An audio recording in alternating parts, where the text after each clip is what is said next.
The auction ring smelled of dung and fear. Clara Hartwell stood at the edge of the crowd, her leather satchel pressed against her ribs, watching 50 head of horses mill in the dusty corral. Men pressed against the rails, shouting bids in voices thick with whiskey and greed, their faces flushed red beneath their hats. She had walked 3 miles from town through September heat to see these animals, and now her heart hammered against her breastbone. The bay mare with the white blaze. Clara had seen that horse before in her father's ledgers listed as stolen property reported by the Crow agent in April. Lot 17. 4 years old, the auctioneer claimed, but her father had recorded the mare as 7. The brand on her flank was fresh enough that pink flesh showed through the burned hair, a crude circle G stamped over older marks that had been deliberately scarred away. 6 months had passed since they'd found Amos Hartwell in the livery stable. His skull crushed the town doctor, ruling it an accident. Kicked by a horse, Dr. Eugene March had written in his precise script, though her father had worked around horses for 30 years without injury. The night before he died, Amos had spread papers across their kitchen table, his weathered hands trembling as he pointed to discrepancies in the auction records. "These brands have been altered, Clara." He'd said, his voice low and urgent. "The bills of sale are forged. Jonathan Garvey is running stolen horses through legitimate auctions, pocketing thousands. I've got proof now enough to take to the territorial marshal in Helena. If anything happens to me, you hide these ledgers. You promise me." "Nothing will happen," Clara had said, squeezing his calloused hand. "We'll ride to Helena together, day after tomorrow." But her father never saw another dawn, and the fire that destroyed his office 2 days after his death had consumed most of his evidence, leaving Clara with only the personal ledgers she'd hidden beneath the floorboards of her bedroom. "Lot 17, the auctioneer bellowed. "Fine mare, gentle, broke sound as $1. The mare's ears flattened against her skull. Clara watched her nostrils flare, her dark eyes scanning the crowd with an intelligence that made Clara's chest tighten. This was wrong. Everything about this was wrong. $50. 60. The bids climbed steadily. Clara's fingers tightened on her satchel, feeling the weight of the ledgers inside. She'd spent 6 months comparing her father's records to the official auction documents, finding pattern after pattern of fraud.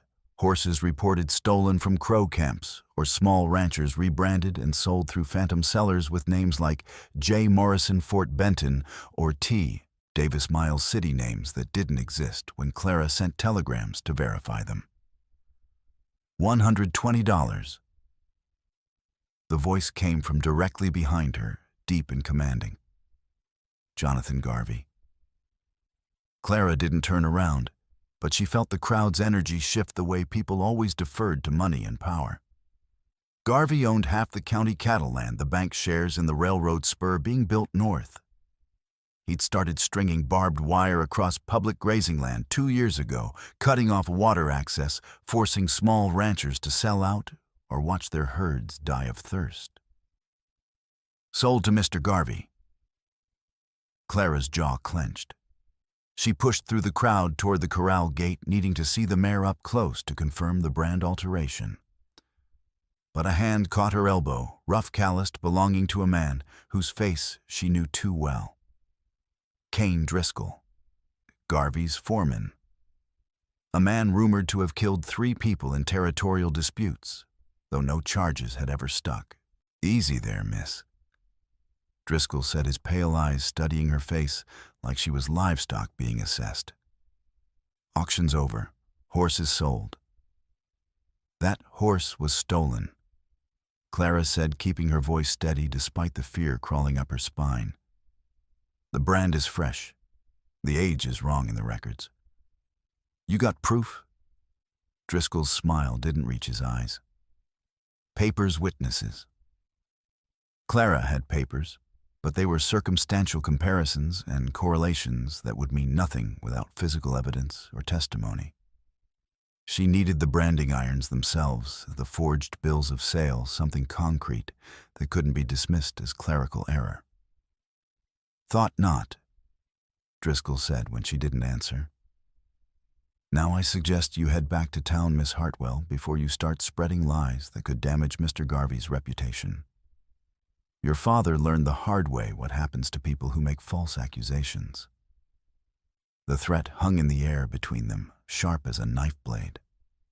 Clara's breath caught her father's broken body flashing through her mind, the unnatural angle of his neck and the blood pooled beneath his head, the way his hand had been outstretched as if reaching for something. "My father's death was ruled an accident," Clara said, though her voice shook now. "Exactly. An accident."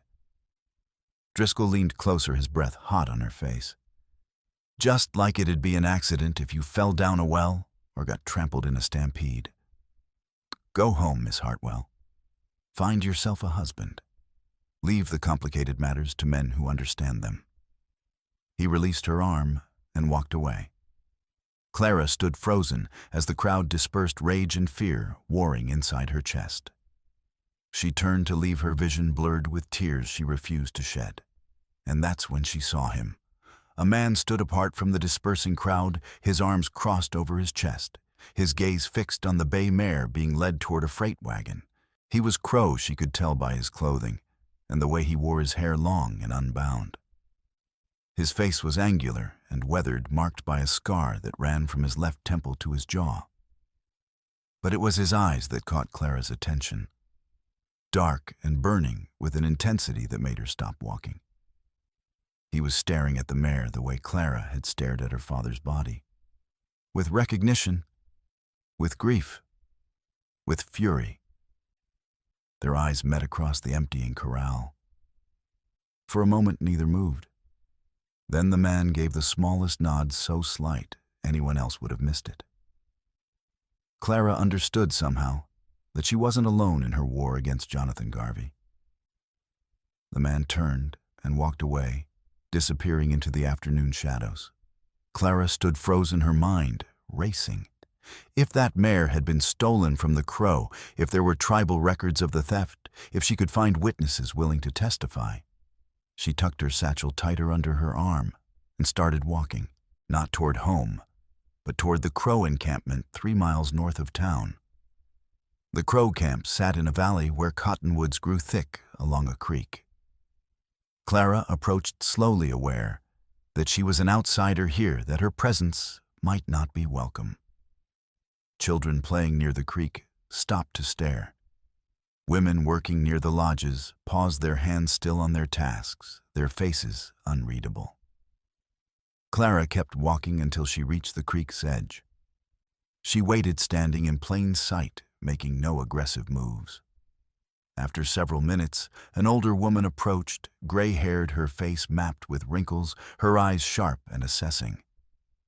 "You are the bookkeeper's daughter," the woman said in heavily accented English. "The one whose father died." "Yes, ma'am. Clara Hartwell." She was surprised the woman knew her. "I'm looking for someone.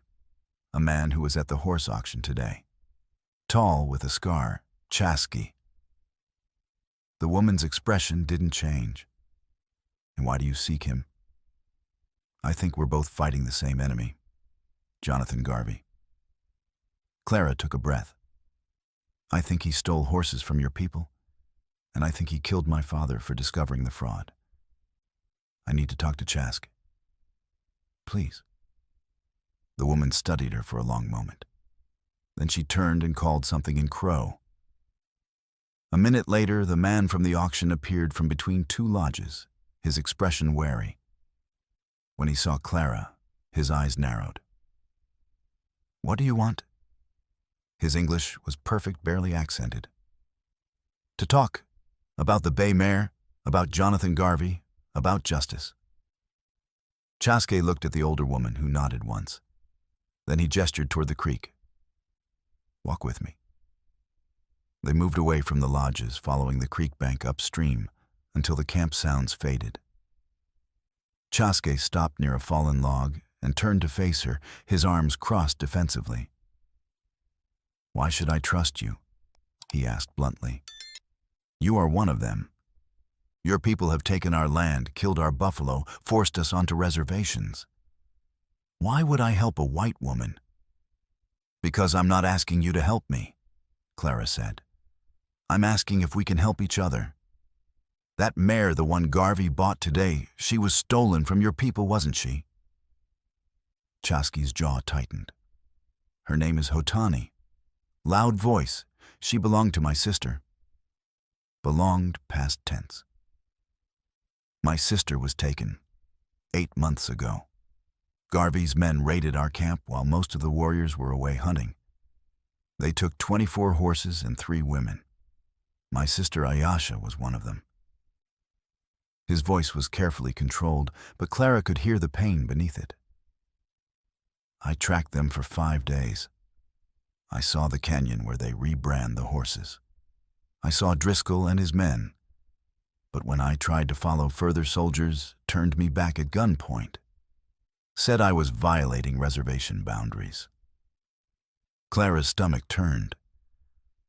"Your sister, what happened to her?" "I don't know. Garvey sells some captives to mine owners as labor. Others..." He didn't finish. "I'm sorry." Clara said the words, feeling inadequate. "Your sorrow does not bring her back." "No, but evidence might." Clara opened her satchel and pulled out one of her father's ledgers. "My father tracked Garvey's operation for months before he died. He documented 43 horses sold through fraudulent auctions in the past year. Most matched descriptions of animals stolen from crow camps or small ranchers. Garvey purchased 31 of them and then resold them through dealers in Billings and Butte for triple the price." Chaske took the ledger, flipping through pages filled with her father's meticulous handwriting. "This proves fraud." "On paper, yes. But I need physical evidence. The branding irons, the forged bills of sale, witness testimony." Clara met his eyes. "You said you found the canyon where they rebrand horses. Could you find it again?" "Yes." "Then take me there. Help me get evidence. And in exchange, I'll use every resource I have to find out what happened to your sister. My father had contacts, freight haulers, telegraph operators, people who owe our family favors. If Ayasha was sold to a mine, there'll be records. I can find them." Chask studied her face for a long moment. "You're either very brave or very foolish." "Probably both. But I'm also right. Garvey killed my father, and he's going to keep killing until someone stops him." Clara's voice hardened. "If we don't act now, we'll lose our chance. If we are caught in that canyon, Driscoll will kill us both. Then we don't get caught." Chaski's mouth twitched, not quite a smile. "You have courage, Clara Hartwell. Foolish courage, but courage nonetheless." He closed the ledger and handed it back. "We ride at dawn. Meet me here. Bring water and a weapon. The canyon is a full day's ride, and the country between here and there belongs to Garvey now." "I'll be here." As she turned to leave, Chaske spoke again. "Your father, he was trying to help my people." Clara looked back. "My father believed in honest books and fair dealing. He didn't care who was being cheated, Crow white settlers, Chinese railroad workers. Wrong was wrong, and he died trying to make it right. Then he was a good man." "He was." Clara's throat tightened. "And I'm going to finish what he started." Clara couldn't sleep. She lay in her narrow bed listening to the wind rattle the shutters, her mind spinning through worst-case scenarios. At midnight, she gave up and lit a candle, pulling out her father's ledgers again. There, in the margin of a page dated 3 weeks before her father's death, a notation in his handwriting. "Query re-labor contracts, Silver Bell Mine. Manifest discrepancies. Cross-reference with Territorial Registry." Silver Bell Mine. Clara had heard of it, a played-out silver operation northeast of Helena that had switched to copper extraction 5 years ago. She flipped through more pages. Another mention. JM purchased 6 horses lot, 43 through 48. Bills of sale signed by T. Whitmore, no address listed. Query origin. And another, mineral rights purchase, Snake Creek Canyon, filed jointly J. Garvey and JMC partnership agreement. JMC. Clara's blood went cold. James Matthias Calloway, a territorial representative, a man with political aspirations, who'd recently announced his candidacy for the Territorial Council. A man who presented himself as a progressive reformer. Her father had discovered that Garvey had a partner, a powerful partner with connections that reached all the way to the territorial capital. Clara closed the ledgers and began packing. A bedroll, a canteen, her father's old Colt revolver, which she'd learned to shoot as a girl, dried meat and hardtack, a notebook and pencil. She dressed in her oldest work clothes, canvas trousers that had belonged to her father, a wool shirt, sturdy boots. At dawn, she was ready. Chaske was waiting by the creek with 2 horses, a paint mare, and a sorrel gelding. He looked her up and down, taking in her practical clothing and the pistol strapped to her hip. "You ride." "Since I was 6. "Good." He handed her the sorrel's reins. "This is Lakota. He is steady and will not bolt if we encounter trouble." They rode east, following the creek, until it diverged from the trail. Then Chaske led them into rougher country, pine-covered hills and rocky ravines, where the going was slow and careful. They rode in silence for the first hour, Chaske constantly scanning their surroundings, his hand never far from the rifle scabbard on his saddle. "How long have you been tracking Garvey?" Clara asked finally. "Since they took Ayasha. 8 months." Chaske didn't look at her. "I tried going to the law first. The sheriff told me to go back to the reservation. The Indian agent filed a report that went nowhere. So I began watching, learning Garvey's patterns, following his men. My father learned that too, that the law doesn't work when the criminal owns it. Your father was wise." They rode on. The sun climbed higher, turning the morning cool into midday heat. Chaske stopped twice to let the horses drink, and once to study tracks on the trail deer, he said, not riders. "We are crossing into Garvey's territory now," Chaske said as they climbed a ridge.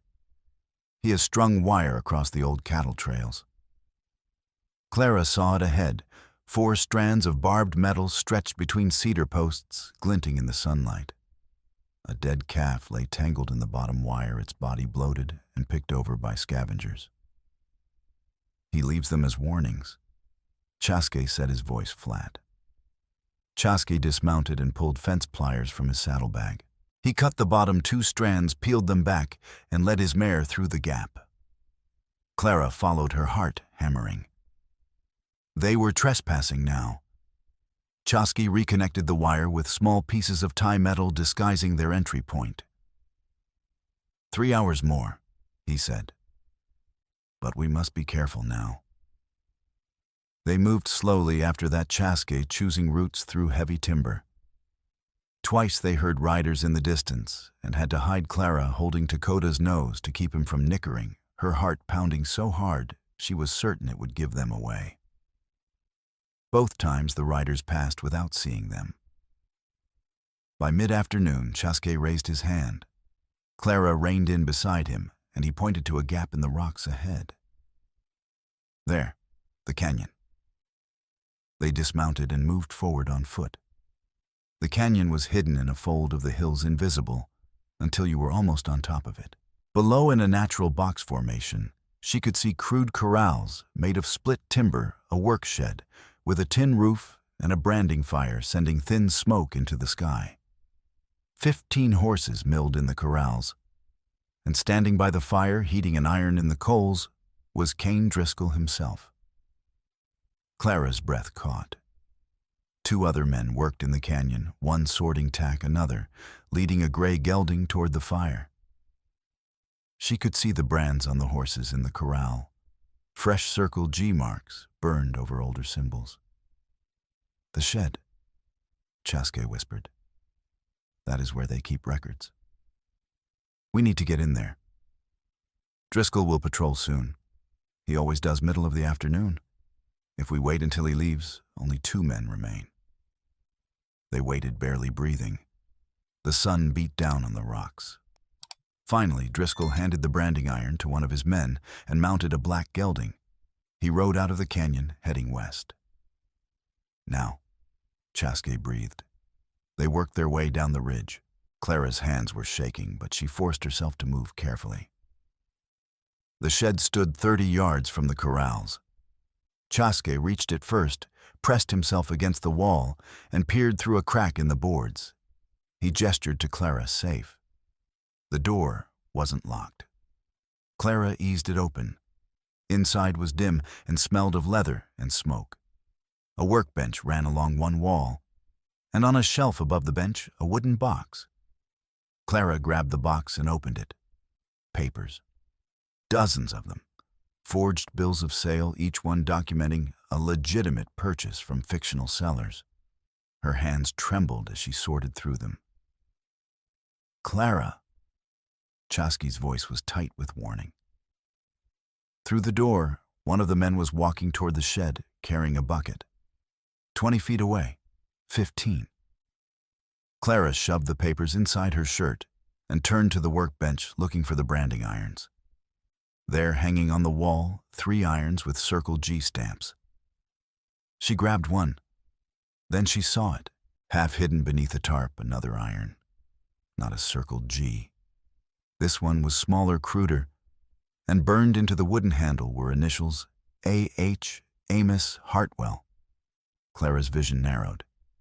She picked up the iron with shaking hands. The metal was stained dark. Not rust. Blood. Dried blood. They'd used her father's own branding iron to kill him. They'd taken it from his livery stable, crushed his skull with it, then hidden it here among their other tools like it was nothing. "Clara."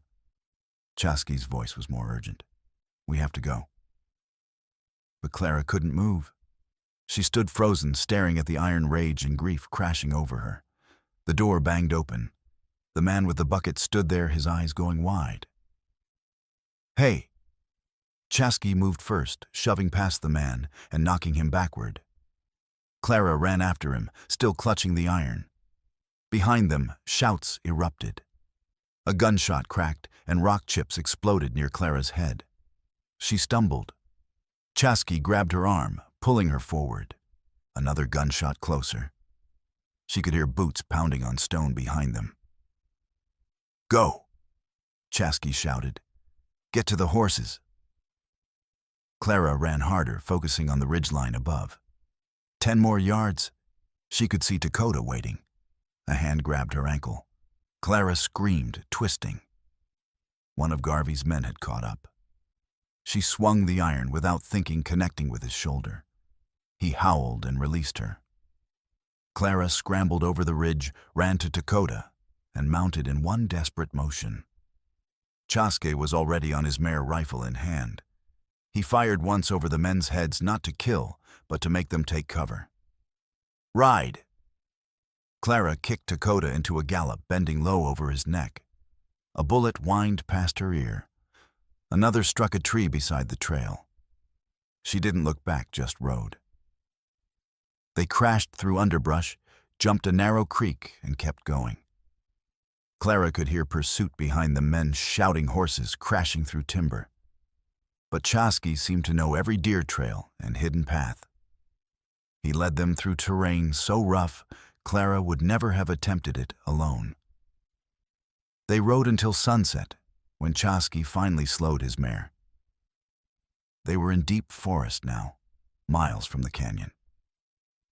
Clara's hands were shaking so badly she could barely hold the reins. "We need to stop," Chaske said.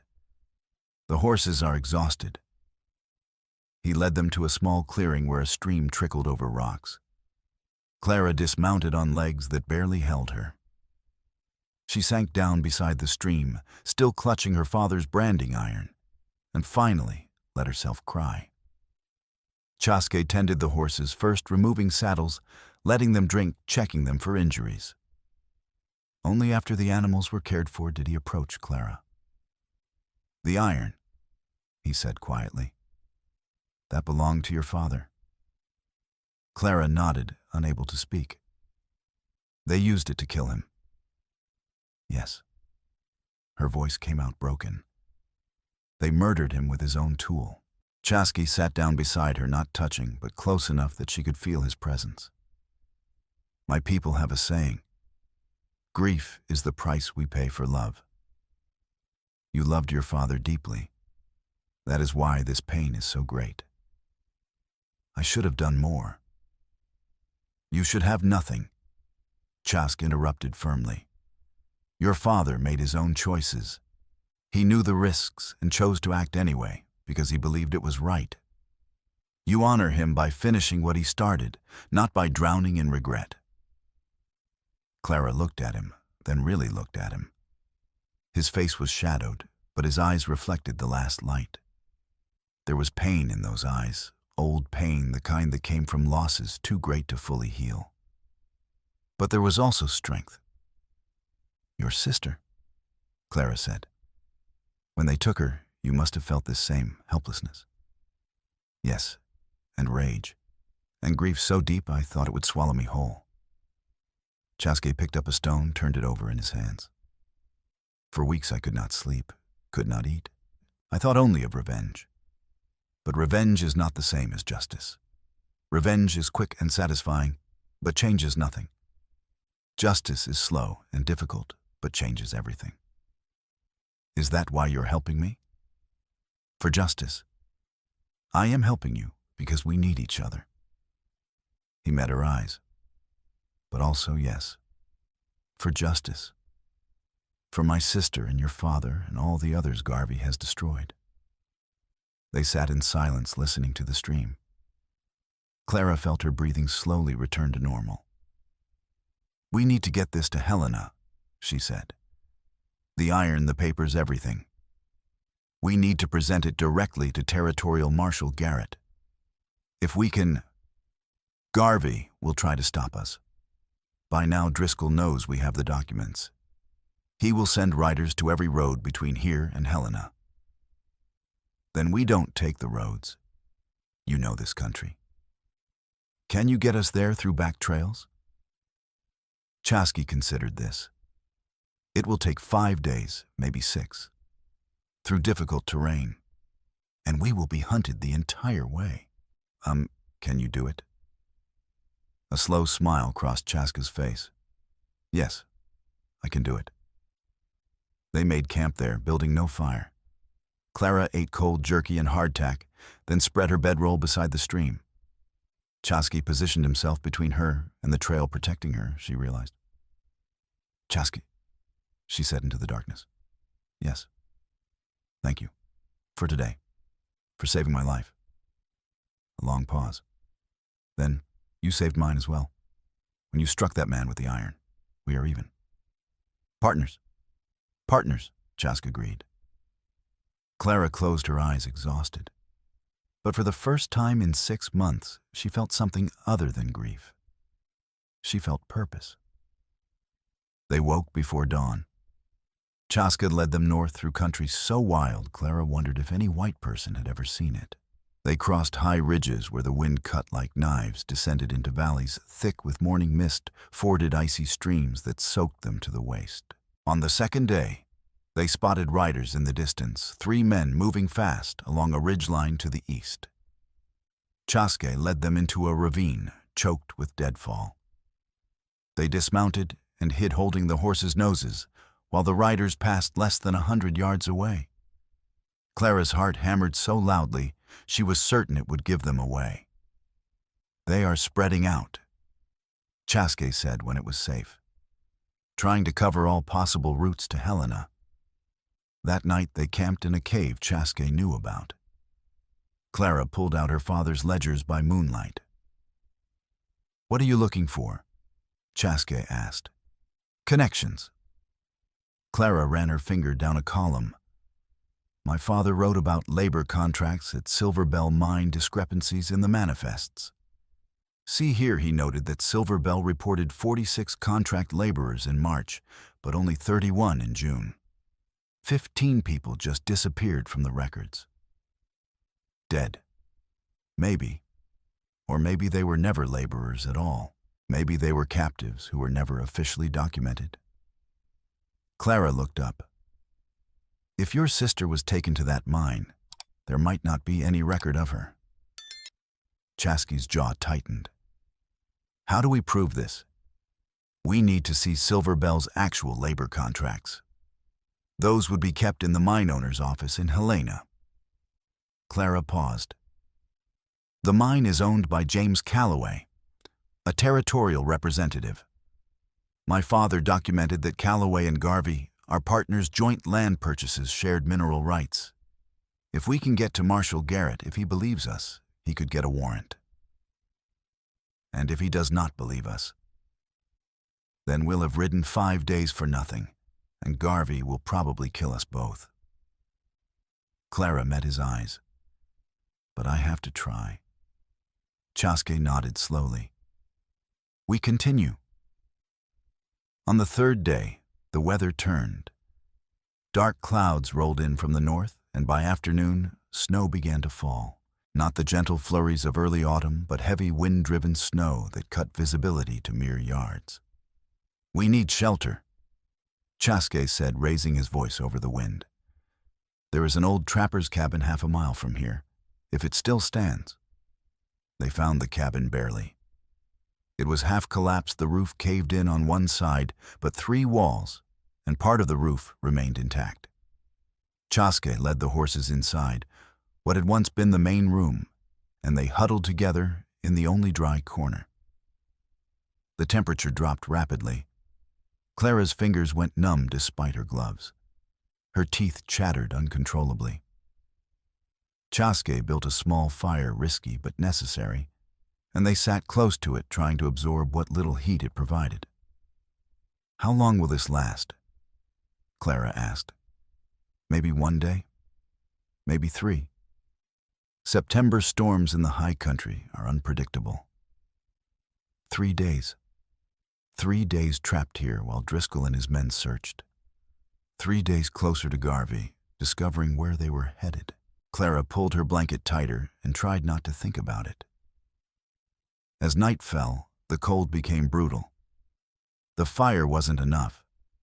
Clara's whole body shook with shivers she couldn't control. Through chattering teeth, she said, I can't feel my feet. Without a word, Chaske moved closer.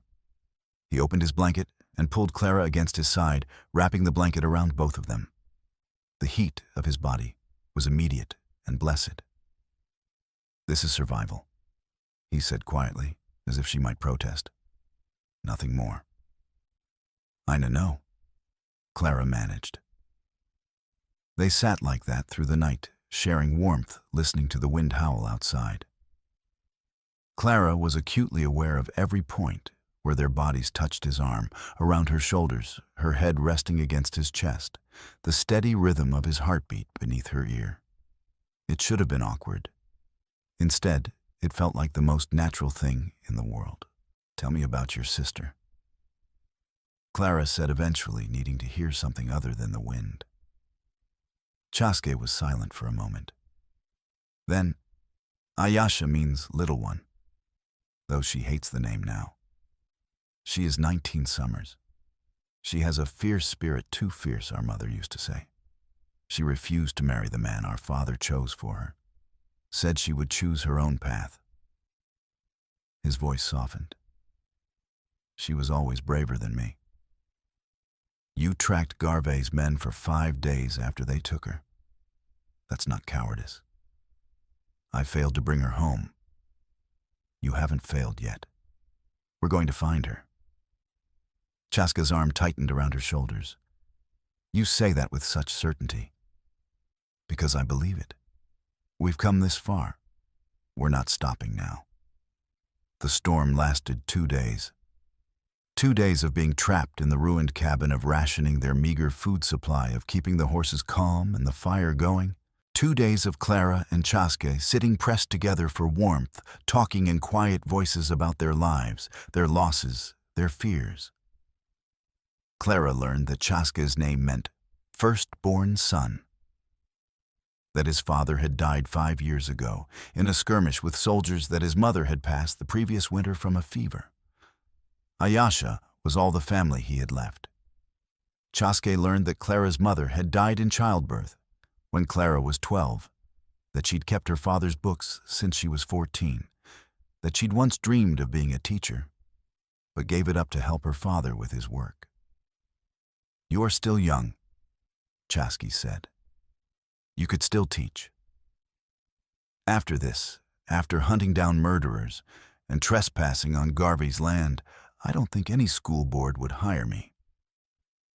Clara smiled wryly. "Besides, I think I've found a different calling." "What calling?" "This. Investigating. Finding patterns. Bringing corrupt men to justice." She looked up at him. Maybe Marshal Garrett could use someone who's good with numbers and documents. Someone to analyze evidence. A woman working for the Marshal, is that allowed? Probably not. But maybe it should be. On the morning of the 3rd day, the storm broke. They emerged from the cabin into a world transformed, everything covered in fresh snow, the air crystalline and painfully cold. The horses were restless after being confined, but unharmed. "We lost 2 days," Chaske said, studying the sky. "But the snow will hide our tracks. That is good." They rode hard that day, pushing the horses as much as they dared. By evening, they descended out of the high country into rolling foothills. The temperature rose, and the snow gave way to rain. "One more day," Chaske said. "Maybe less if we move through the night." But as darkness fell, they saw firelight in the distance. A camp, blocking the trail ahead. Chaske dismounted and moved forward on foot, silent as smoke. He returned 15 minutes later, his expression grim. "Driscoll," he said quietly, "and 6 men. They are camped across the only easy path to Helena, waiting." "Can we go around?" "Yes, but it will add another full day, and the terrain is dangerous in darkness." Clara thought quickly. What if we don't go around? What if we go through? Through their camp, that is suicide. Not through, past. You said they're camped across the trail. How far from the trail is their fire? Maybe 50 yards. Why? Because if we move quietly enough, if we stay off the trail and circle wide through the trees, we might be able to slip past while they're sleeping. It's full dark. The rain will mask sound. And they're not expecting us to be this close. They think we're still a day behind. Chaske considered this. It is risky. Everything we've done is risky. A slow smile crossed his face. You are learning to think like a warrior. I'm learning to think like someone who refuses to give up when she's this close. They waited until the fire in the distance died down to embers, until the camp sounds faded. Then Chaske led them in a wide circle through the forest, moving so slowly that Clara wanted to scream with impatience. Every snap of a twig sounded like a gunshot. Every time a horse blew air through its nostrils, Clara was certain they'd been discovered. But Chaske moved with absolute confidence, reading the darkness, like other men read books. He guided them through timber so thick Clara couldn't see her hand in front of her face, across a small stream that masked the sound of their passage past the camp, where men slept wrapped in blankets around dying coals. They didn't stop moving until dawn, when they were 5 miles past the camp and Chaske finally let them rest. You did well, he said, and Clara could hear the respect in his voice. Many warriors would have panicked in that darkness. But you trusted me to guide you. Of course I trusted you. You haven't failed me yet. Something shifted in Chaska's expression, surprise perhaps, or recognition. He looked at her for a long moment, then turned away to tend the horses. But Clara had seen it, that flicker of something deeper than partnership. Something neither of them could afford to acknowledge, not yet, maybe not ever. But it was there. They reached Helena at sunset on the 6th day. Both were exhausted, filthy hungry. The horses were nearly spent, but they'd made it. Chaske led them to a small church on the outskirts of town. He knocked on the parsonage door, and a middle-aged woman answered the pastor's wife. Her eyes widened when she saw Clara's travel-stained clothing. "Please," Chaske said. "We need help. This woman needs to reach the marshal's office. It is urgent."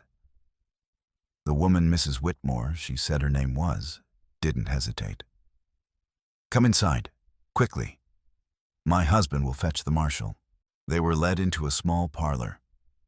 Mrs. Whitmore brought water and bread, while Reverend Whitmore hurried out into the night.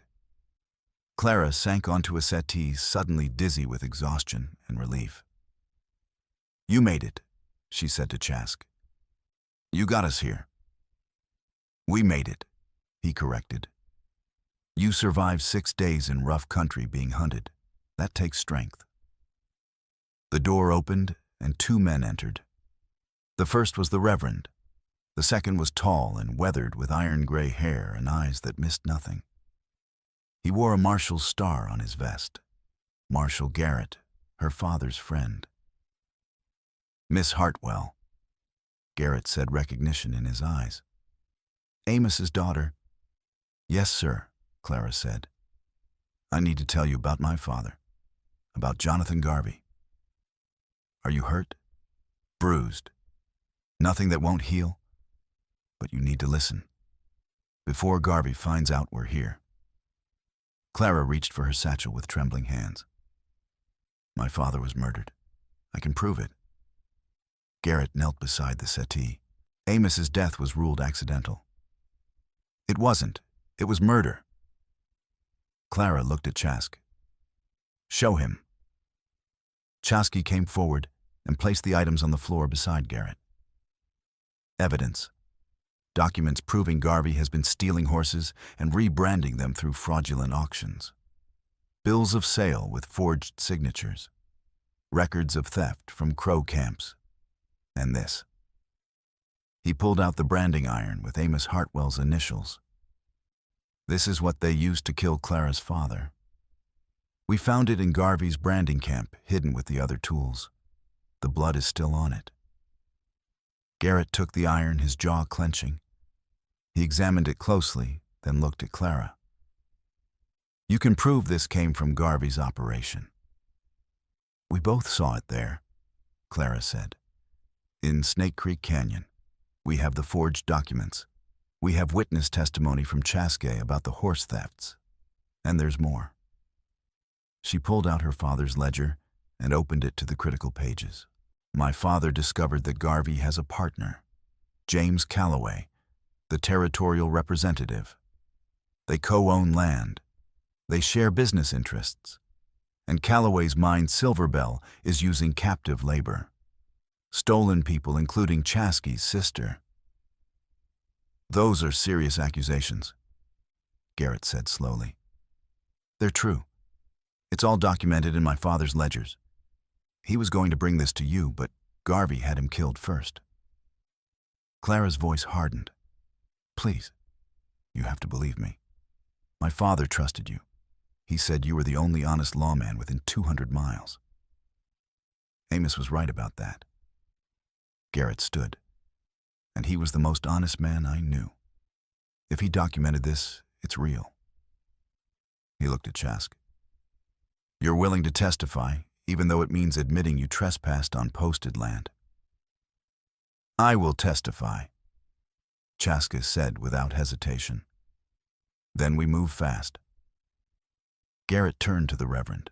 "Can you spare men to stand guard here tonight if Garvey sends people looking?" I'll organize a watch immediately. Garrett looked back at Clara. You need rest. We'll move on Garvey's ranch at first light. I'll need written statements from both of you, and I'll wire the territorial judge in Butte for warrants on Calloway. If we can coordinate the arrests, hit both men simultaneously, neither will have warning to destroy evidence. Clara nodded relief, washing over her. They'd made it. Against all odds, they'd made it. As Garrett and the Reverend discussed logistics, Chaske moved to the window, keeping watch. Clara saw the tension in his shoulders and the way his hand rested near his knife. Even here, surrounded by allies, he couldn't fully relax. She understood. They wouldn't be safe until Garvey was in custody. Maybe not even then. Mrs. Whitmore showed Clara to a guest room and helped her change into a borrowed nightgown. The woman didn't comment on the bruises covering Clara's torso, but her expression was troubled. You're very brave, Mrs. Whitmore said quietly. Or very foolish. I haven't decided which. Probably both. Clara said, echoing Chaske's words from 6 days ago.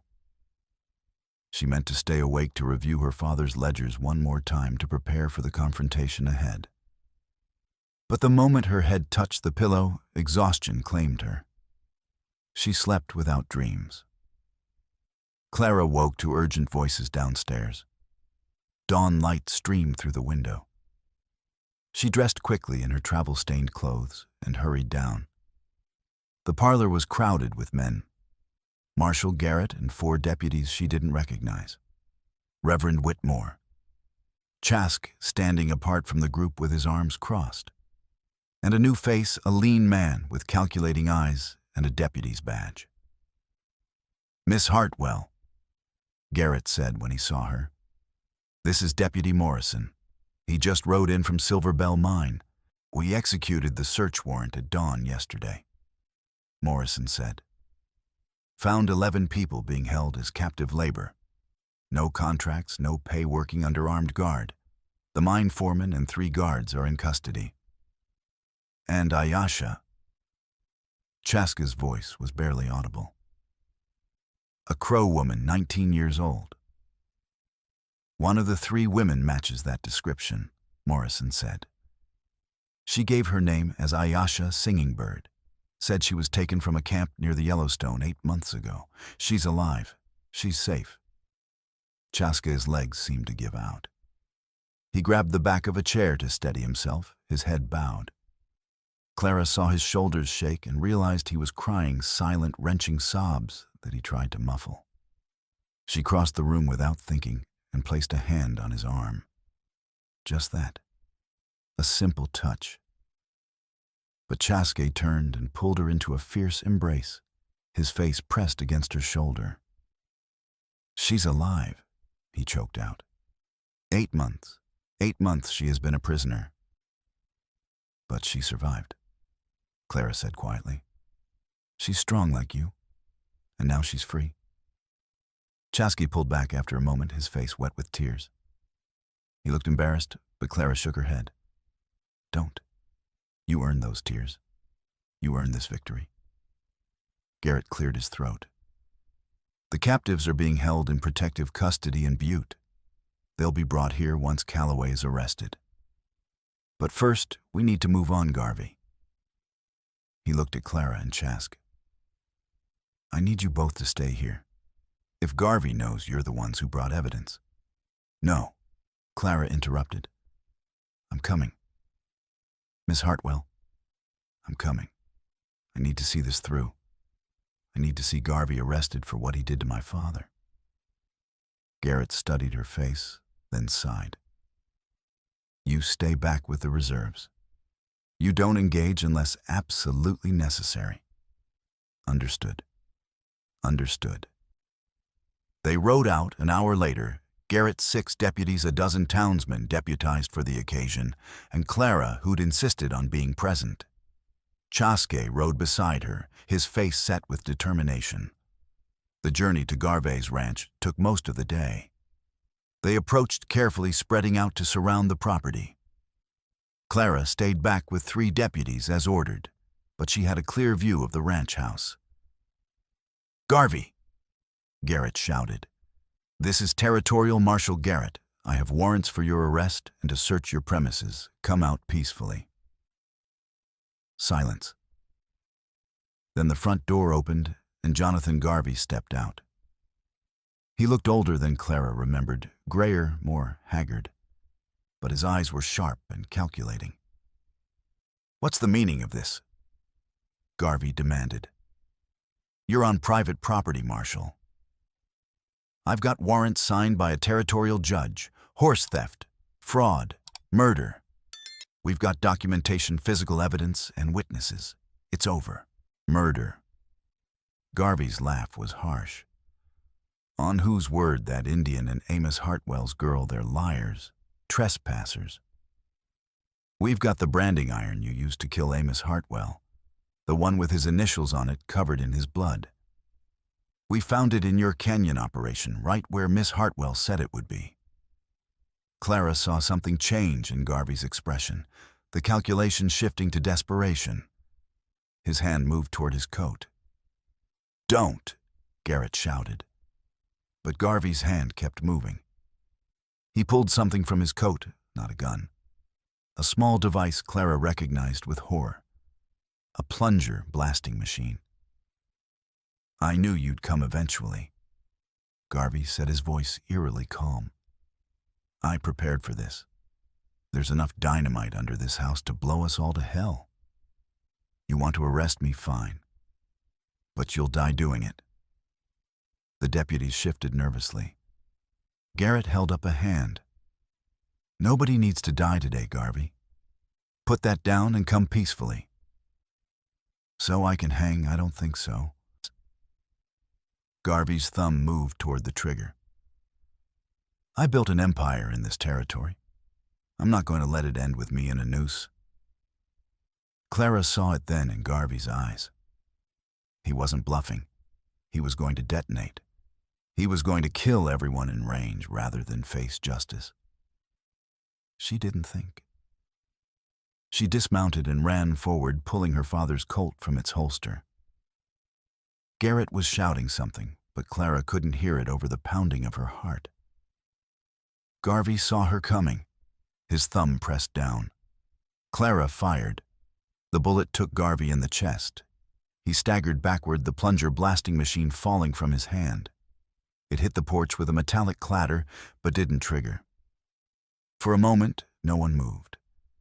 Then Garrett rushed forward and kicked the plunger blasting machine away.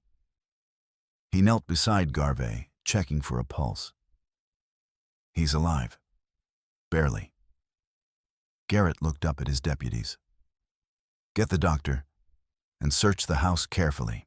If he was telling the truth about explosives. They found the dynamite 10 minutes later, 6 sticks wired to a plunger blasting machine beneath the house's foundation. Enough to bring down the structure and kill anyone inside. The deputies carefully disconnected it, while Clara stood in the yard still holding her father's pistol, her hands shaking. Chaske appeared beside her. He gently took the gun from her hands. "You saved us. All of us." "I killed him." "No. The doctor says he will live. He will stand trial." Chaske's voice was firm. "You stopped a murderer from killing innocent people. That is not the same as murder." Clara nodded numbly. She'd never shot anyone before.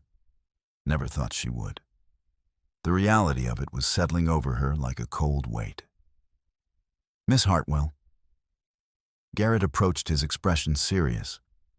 "That was foolish and brave, and I'm not sure whether to arrest you or thank you."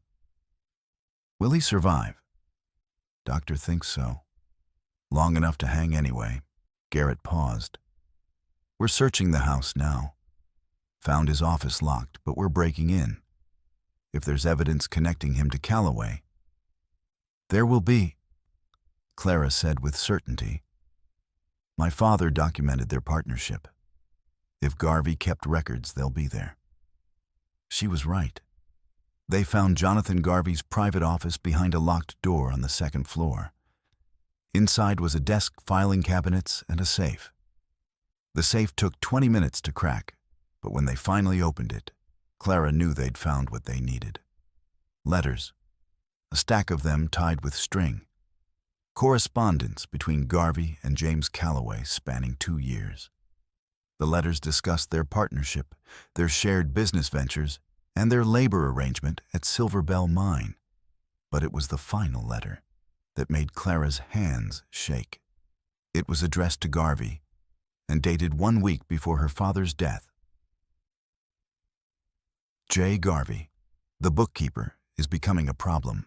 He's been asking questions about Silver Bell's labor manifests and making inquiries to the Territorial Registry. We cannot allow this to continue. I'm authorizing you to take whatever measures necessary to protect our interests. Make it look accidental if possible. The usual payment will be transferred. Regards, J.M. Calloway. He ordered it, Clara whispered. Calloway ordered my father's murder. Garrett read the letter, his expression darkening. This is enough. We've got him. They loaded Garvey's records into a wagon. Garvey himself was placed under arrest and transported to Helena's jail, though the doctor said he might not survive his wounds. Clara found she didn't care either way. Her father was dead. Garvey living or dying wouldn't change that. But justice that would mean something. They returned to Helena and went directly to James Calloway's office. The territorial representative was hosting a dinner party when Marshal Garrett arrived with deputies and arrest warrants. Clara insisted on being present. Calloway's face went white when he saw them. He tried to bluster to threaten to call on his political connections. But when Garrett produced the letters, the correspondence with Garvey, the explicit order to kill Amos Hartwell, Calloway's defenses crumbled. Those are forgeries, he stammered. Garvey must have. The handwriting matches other documents in your hand. Garrett interrupted. We've already compared them, and we've got 11 captive laborers rescued from your mine, all willing to testify about conditions there. You're done, Calloway. Calloway lunged for the door. He didn't make it 2 steps before deputies tackled him. Clara watched them drag him away and felt something in her chest finally loosen. The weight she'd been carrying for 6 months, the grief, the rage, the helplessness, it didn't disappear. But it shifted, became bearable. Her father's death had been avenged. Justice slow and difficult had been done. The trials lasted 3 weeks. Clara and Chaskey both testified, presenting evidence and recounting what they'd witnessed. The proceedings drew crowds, journalists, politicians, curious citizens who wanted to see powerful men brought low. James Calloway tried every legal maneuver his expensive lawyers could devise, but the evidence was overwhelming. The letters ordering Amos Hartwell's death, the captive laborers found at Silver Bell, the forged bills of sale, it all pointed to a conspiracy that couldn't be explained away. The jury deliberated for less than 4 hours. Guilty on all counts. Calloway was sentenced to hang. Jonathan Garvey never stood trial. He died of his wounds 3 days after his arrest. Clara attended his burial, a small affair with few mourners. She watched them lower his coffin into the ground and felt nothing but emptiness where hatred had been. When it was over, when the last verdict had been rendered, Clara found herself standing outside the courthouse, feeling oddly lost. She'd spent 6 months pursuing justice for her father. Now that she had it, what was left, Marshal Garrett found her there. Miss Hartwell, walk with me. They walked through Helena's streets in companionable silence. Finally, Garrett said, I have a proposition for you. Sir, the Territorial Marshal's office needs someone good with numbers and patterns. Someone who can analyze documents, track financial crimes. You've proven you have the skills and the courage for this work. He looked at her, It wouldn't be official at first. The government doesn't hire women for law enforcement. But I could bring you on as a clerk with special duties. The pay wouldn't be much, but it would be honest work. Important work. Clara's breath caught. You're serious. Your father spoke highly of your abilities. After seeing what you accomplished these past weeks, I understand why. So what do you say? Yes, Clara said without hesitation. Yes, thank you. Good. You start next week. Garrett smiled. Your father would be proud of you. You know that, right? Clara's throat tightened. I hope so. She left Garrett feeling lighter than she had in months. She had purpose again, direction, a future that wasn't just about surviving, but about making a difference. But there was one more thing she needed to do. She found Chasky at the boarding house where the rescued captives were staying. He was in the common room with his sisters sitting close, their heads bent together as they spoke in low voices. Ayasha looked thin and worn, but there was strength in her eyes. Survival. When Chasky saw Clara, he stood. Clara, I was hoping to see you before we left. Left? Tomorrow. Ayasha and I are returning to our people. She needs to be among family to heal, and He paused. I need to bring her home. Clara's heart sank. She'd known this was coming, but knowing didn't make it easier. How long will you be gone? Chasky's expression was carefully controlled. Clara, we will not be coming back. The words hit her like a physical blow. What? Ayasha needs our people, our traditions, our healers. The reservation is not a good place, but it is where she can heal properly, where she belongs. His jaw clenched. And I must stay with her. She is all the family I have left. I cannot abandon her.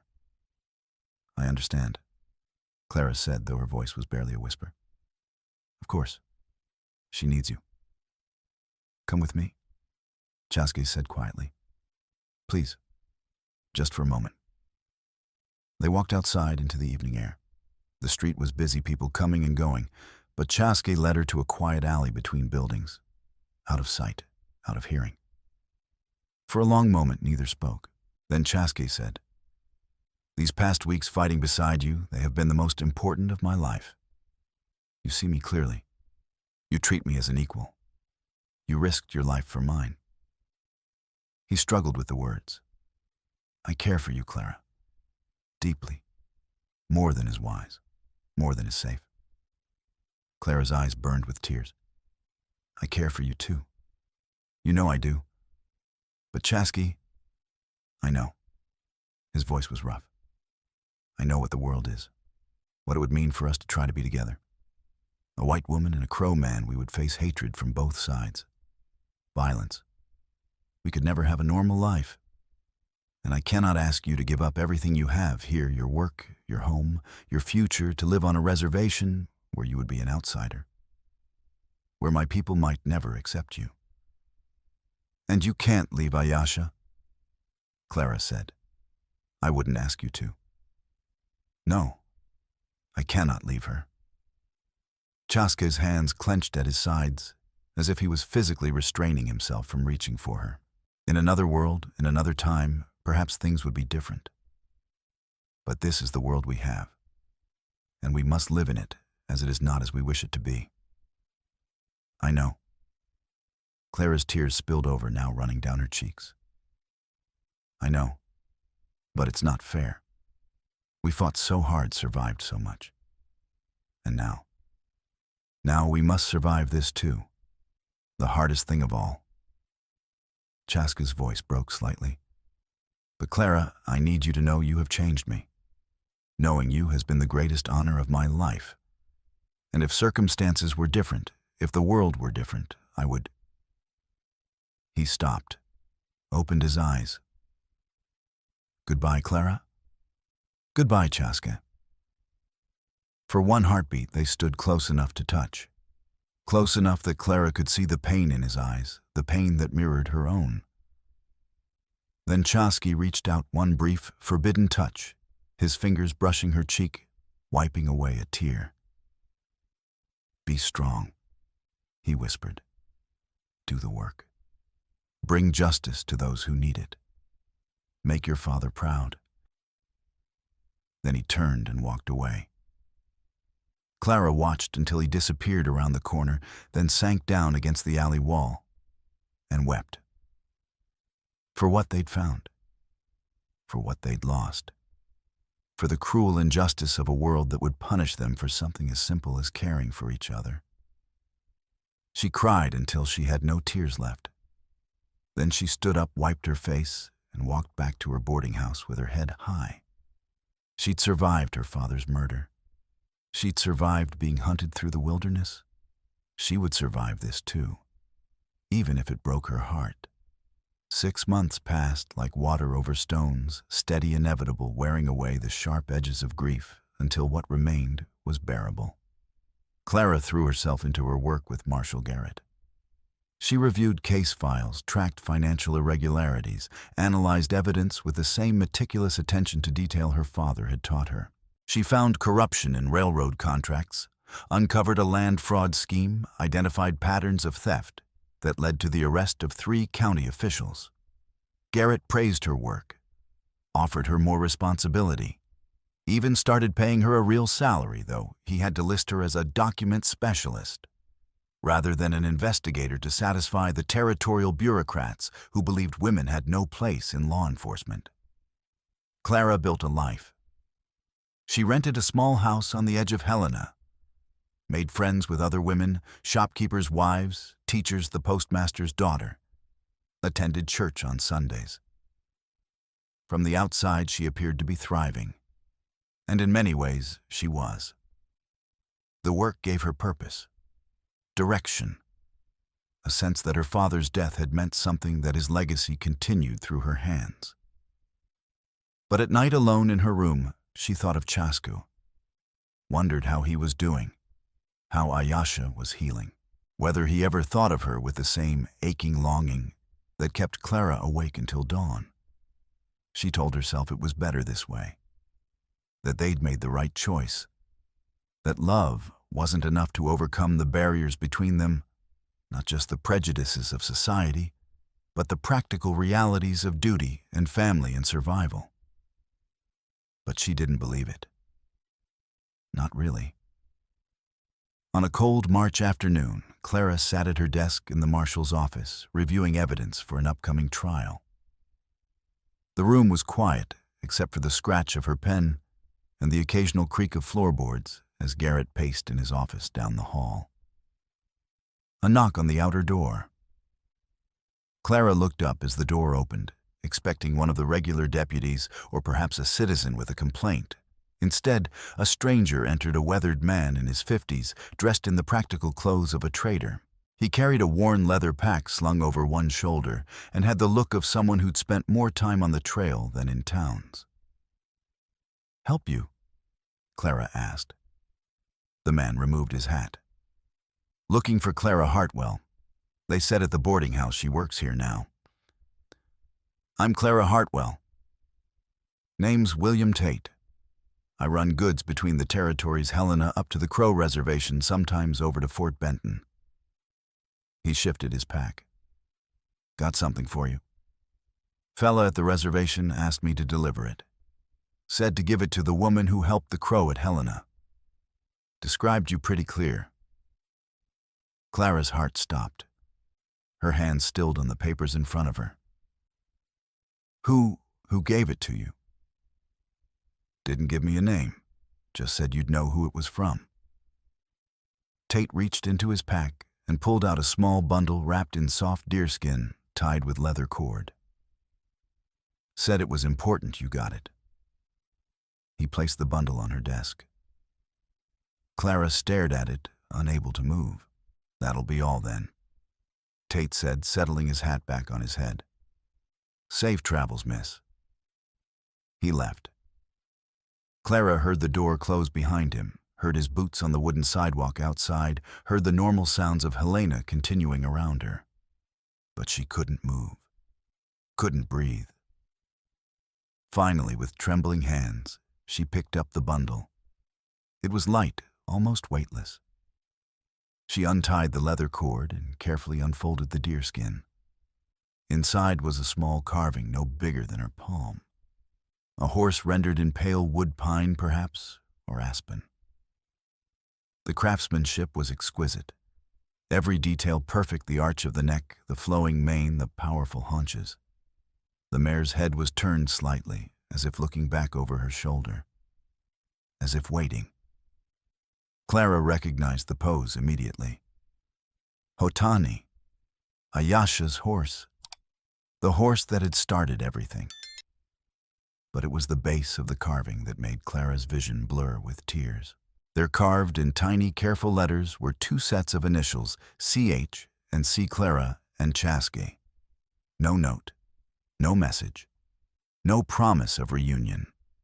Just this: a recognition of what they'd shared. An acknowledgement of a bond that couldn't be broken, even if it couldn't be sustained. A goodbye that said everything words could not. Clara cradled the carving in her hands, and she understood. This wasn't a beginning. It was an ending. A final farewell from a man who'd given her his heart, but could never give her his future. A man who was honoring what they'd been to each other, even as he accepted that it could never be anything more. She sat there for a long time, holding the wooden horse, tears streaming silently down her face. But they weren't the desperate, broken tears of that night in the alley. These were quieter, sadder, the tears of acceptance. Chaske was doing what he needed to do, taking care of his sister, staying with his people, living the life he was meant to live. And Clara was doing the same, honoring her father's legacy, bringing justice to those who needed it, building a life that mattered. They would never see each other again. She knew that now with absolute certainty. The world they lived in didn't allow for second chances, for reunions, for anything, except the choices they'd already made. But that didn't mean what they'd shared was meaningless. It didn't mean it hadn't mattered. After a while, Clara wiped her tears. She opened the bottom drawer of her desk, the one she kept locked, where she stored her most important documents. Her father's original ledgers, the deed to her house, her mother's wedding ring. She placed the carved horse carefully inside, wrapped in its deerskin, and locked the drawer again. Then she turned back to the papers on her desk. A new case. A merchant who was swindling farmers on grain prices. Nothing as dramatic as murder or horse theft, but injustice nonetheless. Work that needed doing. Clara picked up her pen and began to write. The wooden horse stayed in her drawer, a reminder not of what might have been, but of what had been. Of courage found in desperate circumstances. Of an unlikely partnership between two people who should never have met. Of justice served at great personal cost. Of love acknowledged but not pursued. Honored but not indulged. The most honest kind of love, perhaps. The kind that recognized the difference between what you wanted and what was possible, and chose wisdom over desire. Outside, Helena continued its daily rhythm. Wagons rolled past, children shouted in the street. Somewhere, a blacksmith's hammer rang against anvils, steady and sure. Clara worked until the light faded, and she had to light a lamp. Then she worked longer still, losing herself in columns of numbers and careful analysis in the pursuit of small truths that added up to something larger. Her father would have been proud, not just of the work itself, but of the woman she'd become. Strong enough to fight when fighting was needed, brave enough to love when love was offered, and wise enough to know when holding on meant destroying what you were trying to save. As darkness fell over Helena, Clara Hartwell sat at her desk and did what she'd learned to do best. She survived. She endured. She continued. And in the locked drawer beside her, wrapped in deerskin, a small carved horse waited, silent witness to a bond that time and distance could never fully break, even if they could never allow it to be anything more than memory. It was enough. It had to be.